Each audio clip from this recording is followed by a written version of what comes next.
Hello students, welcome to Allen pre nurture and career foundation. जैसा कि हमें मालूम है कि आज एनएमटीसी स्टेज 1 का पेपर था। आशा करते हैं कि आपका पेपर अच्छा रहा होगा।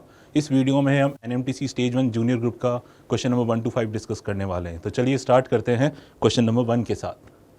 तो देखिए क्वेश्चन नंबर 1 क्या कह रहा है, हमें ग्रेटेस्ट 4 डिजिट नंबर पता करना है जिसको 16, 24 और 36 से डिवाइड करने पर रिमाइंडर 4 आना चाहिए। ठीक है, तो पहले तो चलिए देखते हैं सॉल्यूशन। तो सबसे पहले तो हम ये पता करते हैं कि ऐसा नंबर जो 16, 24, 36 से डिविजिबल है तो कैसे फाइंड आउट करते हैं, एलसीएम लेके। तो सबसे पहले तो हम इसका एलसीएम लेंगे which is comes out to be 144। अब हमें क्योंकि ग्रेटेस्ट 4 डिजिट नंबर बनाना है तो इसलिए अपन क्या करेंगे, इस 144 को हम 69 से मल्टीप्लाई करेंगे। तो जैसे 144 को 69 से मल्टीप्लाई किया तो वी आर गेटिंग 9936, ताकि हमें ग्रेटेस्ट 4 डिजिट नंबर मिल पाए। तो 9936 ये ग्रेटेस्ट 4 डिजिट नंबर हो गया जो कि 16, 24, 36 से डिविजिबल है। अब क्योंकि हमें रिमाइंडर 4 बचाना है तो इसलिए हम इसमें +4 कर देंगे। तो answer is 9940, that is comes out to be option number B. So our option B is correct. Okay, चलिए नेक्स्ट क्वेश्चन की तरफ मूव करते हैं, दैट इज क्वेश्चन नंबर 2। देखिए इस क्वेश्चन नंबर 2 में ये कह रहा है कि यहाँ पे हमारे पास एक रेक्टेंगल है ABCD जिसकी लेंथ हमें दे रखी है, ब्रेथ दे रखी है 10 यूनिट्स, ब्रेथ 10 यूनिट्स है और इसकी जो लेंथ है वो 20 यूनिट्स गिवन है। क्लियर? और P एक पॉइंट है सच दैट AP का जो डिस्टेंस है वो 8 है। क्लियर? तो हमें इस शेडेड पार्ट का एरिया निकालना है। चलिए इसका सॉल्यूशन देखते हैं। चलिए तो देखिए सबसे पहले हमने क्या किया, यहाँ पे अगर आप देखें ये टोटल लेंथ 20 थी, AP 8 गिवन था, तो 20 में से 8 माइनस करेंगे तो PB की लेंथ आ जाएगी, that is comes out to be 12। Clear? अब अगर आप इस दो ट्राइंगल्स को देखो, ट्राइंगल POB और ट्राइंगल DOC को अगर हम ध्यान से देखें, इन दोनों ट्राइंगल्स में एंगल 1 इक्वल टू एंगल 2 होगा। Reason, alternate interior angles are equal, क्योंकि रेक्टेंगल है, ये दोनों लाइंस पैरेलल होंगी, तो angle 1 equal to angle 2, alternate interior angles are equal. Same में एंगल 3 भी एंगल 4 के बराबर होगा, सेम रीजन। तो नाउ बाय एंगल क्राइटेरिया, क्योंकि इस ट्राइंगल के ये दो एंगल्स इस ट्राइंगल के इन दो एंगल्स के बराबर हैं, तो by angle criteria these two triangles are similar. Triangle POB similar to triangle DOC। और हम जानते हैं अगर ट्राइंगल सिमिलर होते हैं तो उनके साइड्स का रेशियो, कॉरस्पॉन्डिंग साइड्स का रेशियो उनके कॉरस्पॉन्डिंग एल्टीट्यूड के रेशियो के बराबर होता है। साइड्स का रेशियो किसके बराबर होता है, एल्टीट्यूड के रेशियो के बराबर होता है। तो यहाँ पे हमने एक ये परपेंडिकुलर ड्रॉप कर दिया है। मान लेते इस ट्राइंगल की हाइट H1 है और इस ट्राइंगल की हाइट H2 है। तो क्योंकि ये दोनों ट्राइंगल सिमिलर हैं तो इनकी साइड्स का रेशियो इनके कॉरस्पॉन्डिंग एल्टीट्यूड के रेशियो के बराबर होगा, दैट इज H1/H2। साइड होगी 12 और 20, 12/20 should be equal to H1/H2। तो यहाँ से अपन को H1/H2 का रेशियो मिल जाएगा, दैट इज 3:5। अब क्योंकि ये पूरी लेंथ 10 है और हमें मालूम है कि H1 + H2 की वैल्यू 10 है, तो हम इससे हम H1 की वैल्यू भी निकाल सकते हैं।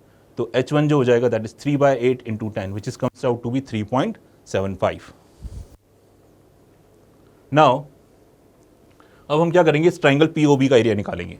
ठीक है, ट्राइंगल POB का एरिया, POB ट्राइंगल का area half base into height, तो PB हमारा बेस हो गया, H1 हमारी हाइट हो गई, तो इस ट्राइंगल का एरिया हो जाएगा half PB into H1। PB की वैल्यू पर उनको मालूम ही है, दैट इज 12 और H1 अभी जस्ट निकाला, दैट इज 3.75। इसको अगर मल्टीप्लाई करेंगे सो वी आर गेटिंग 45/2। तो इस ट्राइंगल का एरिया हमारे पास आ चुका है। ठीक है, हमें इस शेडेड पार्ट का एरिया निकालना है।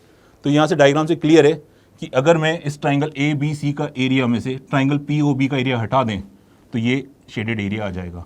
और अगर आप ध्यान से देखो, ये जो ट्राइंगल ABC है वो रेक्टेंगल के एरिया का जस्ट हाफ है, क्योंकि हम जानते हैं कि जो रेक्टेंगल का जो डायगोनल होता है वो रेक्टेंगल को 2 इक्वल एरियाज में डिवाइड कर रहा होता है।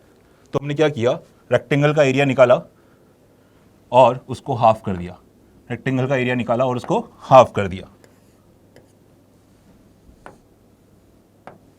ओके, तो ABC का जो एरिया होगा वो रेक्टेंगल के एरिया का हाफ होगा।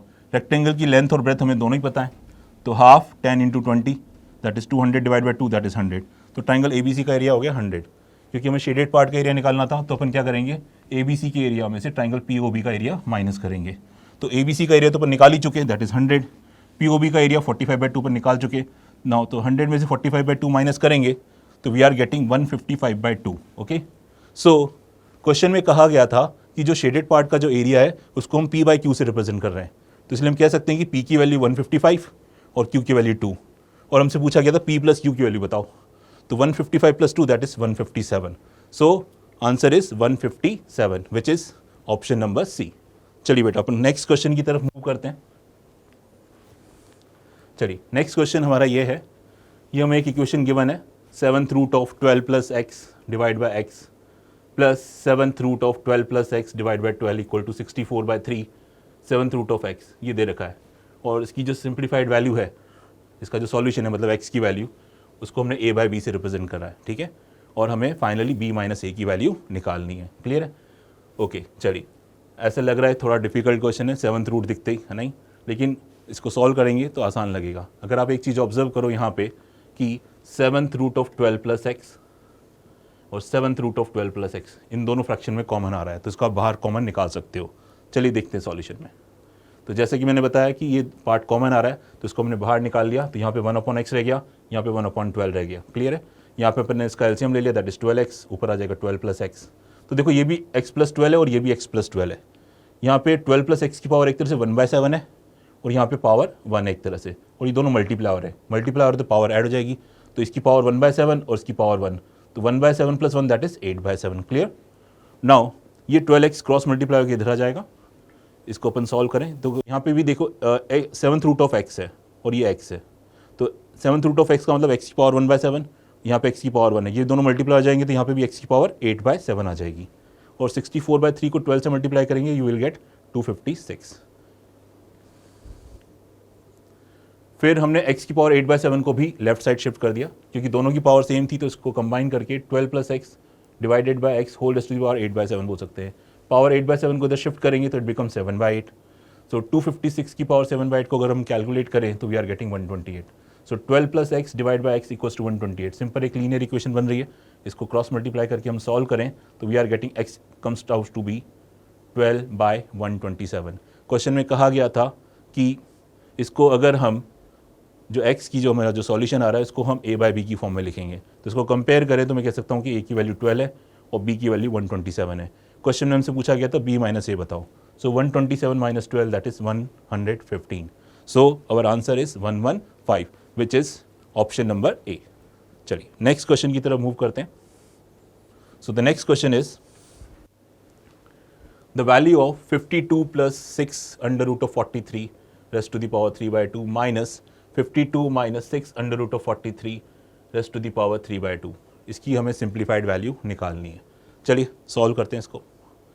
तो सबसे पहले तो क्या किया, इसकी वैल्यू को हमने अज्यूम कर लिया x के बराबर. क्लियर है?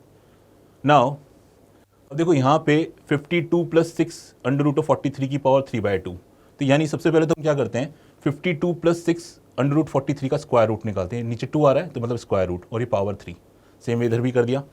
अब हम इसका स्क्वायर रूट निकालते हैं. ठीक है, स्क्वायर रूट निकालने के लिए क्या किया, यहाँ पे हमने सिर्फ 2 रहने दिया, और जो 6 का मतलब बेसिकली 2 × 3 था, तो यहाँ पे हमने 2 रहने दिया और 3 को अपन अंदर ले गए. जैसे अपन 3 को अंदर ले जाएंगे 2 यहाँ पे रहने दिया और 3 जब अंदर ले जाएंगे तो वो 9 बन जाएगा. क्लियर? नाउ 43 × 9 करेंगे तो 387. नाउ स्क्वायर रूट निकालने की ये ट्रिक होती है कि हमें यहाँ पे स्क्वायर रूट क्या कि 2 दिखना चाहिए, वो हम ले आए. फिर हमें 2 नंबर ऐसे सोचने जिनका एडिशन 52 हो, 2 नंबर ऐसे सोचने जिनका एडिशन 52 हो और उन्हीं 2 नंबर्स का मल्टीप्लिकेशन 387 हो, दैट इज 43 एंड 9. देख सकते हो आप 43 और 9 को ऐड करोगे तो 52 आएगा, 43 और 9 को मल्टीप्लाई करोगे तो 387 आएगा. तो यानी इसका स्क्वायर रूट आएगा वो आ जाएगा under root of 43 plus under root of 9. ये ट्रिक है, तो इस तरह से हम कैलकुलेट करते हैं. क्लियर? तो p की वैल्यू होगी हमारी 43, तो अंडर रूट ऑफ p मतलब अंडर रूट ऑफ 43. q की वैल्यू हमारी 9 आ गई, तो अंडर रूट ऑफ q मतलब अंडर रूट ऑफ 9. इस तरह से कैलकुलेट करेंगे. इन दोनों में अगर डिफरेंस देखें तो बस प्लस की जगह यहाँ पे माइनस है, तो सेम प्रोसेस अपन यहाँ पे रिपीट करेंगे, तो under root of 43 minus under root of 9 हो जाएगा. नाउ सिंपली हम यहाँ पे a प्लस बी का होल क्यूब और यहाँ पे a माइनस बी का होल क्यूब निकालेंगे.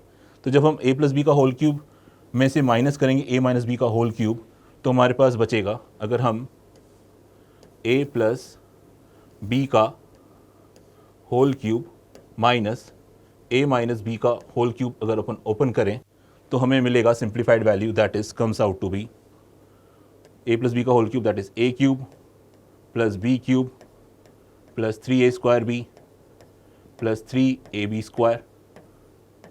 क्लियर? a माइनस बी का open cube, a minus b का क्यूब अगर ओपन करें तो we are getting a cube minus b cube minus 3a square b plus 3ab square. Clear?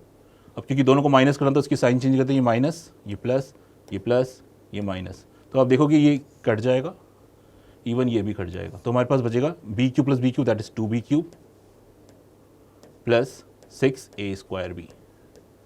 तो अगर मैं इसको a बोलूँ यहाँ पे और इसको b बोलूँ, क्लियर? √9 का मतलब बेसिकली 3, तो b की वैल्यू 3 हो गई, तो हमें लिखना पड़ेगा 2b क्यूब, मतलब 2 3 का cube, 6 times of a square b, 6 times of a मतलब √43 उसका square into b। Clear?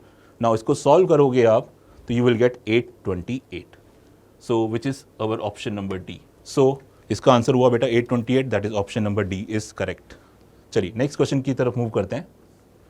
Now the question number 5, question number 5 geometry से बेटा। तो यहाँ पे हमें एक सर्कल, एक फिगर गिवन है, ठीक है? यहाँ पे हमें कुछ एंगल्स दे रखे हैं, DCE जो है एंगल है वो हमें 10 दे रखा है, DCE ये हमें 10 गिवन है, CED 98 गिवन है, CED 98 गिवन है बेटा। क्लियर? और BDF की वैल्यू, BDF ये वाला एंगल, ये हमें 28 गिवन है। क्लियर? और हमें क्या फाइंड आउट करना है? X, ये एंगल हमें फाइंड आउट करना है। चलिए देखते हैं इसका सॉल्यूशन। ओके, देखो सबसे पहले अगर आप देखो ध्यान से, यहाँ पे ये जो एंगल 1 है वो इस आर्क BF से बन रहा है, ठीक है? इस आर्क से बनता हुआ नजर आ रहा है, और उसी आर्क से ये एंगल बनता हुआ नजर आ रहा है, तो अपन कह सकते हैं कि एंगल 1 इक्वल टू एंगल 28, ठीक है? Angle 1 equal to 28 degree, reason angle in a same segment. Clear? उसके बाद ये जो एंगल ADC है, ADC, अगर इस पूरे एंगल की बात करूं मैं, ये जो पूरा एंगल है ADC, वो इस ट्राइंगल CDE का एक्सटीरियर एंगल, तो ये जो एक्सटीरियर एंगल होगा वो sum of the interior opposite angle होगा, तो यानी जो एंगल CDE है वो 10 और 98 का एडिशन होगा, दैट इज 108। क्लियर? तो ये हमारे पास पूरा एंगल 108 आ चुका है। क्लियर? ये 108 आ चुका है। क्लियर? नाउ आगे देखते हैं।